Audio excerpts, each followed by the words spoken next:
потому что я сам не люблю, когда говорят много.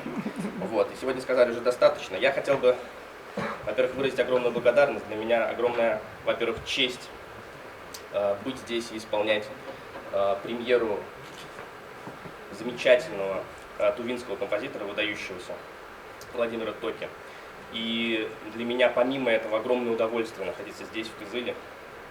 Вот, когда я летел в самолете, рядом со мной сидела женщина, вот, и она спрашивала, откуда я говорю, я из Москвы, вот через Красноярск. Она говорит, говорит, наверное, тебя пригласили. Она говорит, тогда все в порядке, тувинцы народ гостеприимный, когда приглашают.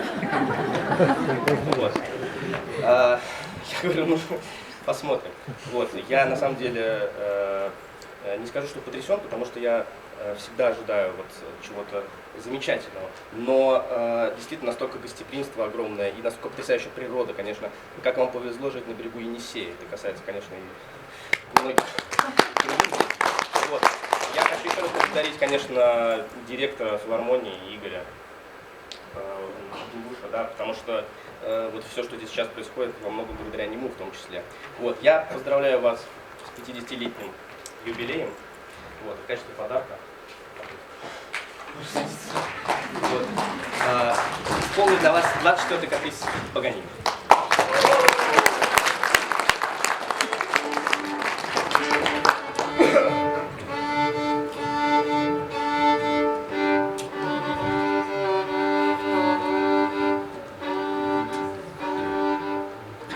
Да, еще хотел сказать, что я рад, что появилась еще одна рамка. У меня в семье очень много таких рамок из прошлого в настоящее. И вот в 70-х годах здесь был в Кызыле и в окрестных городах мой дед Олег Лунстром со своим оркестром.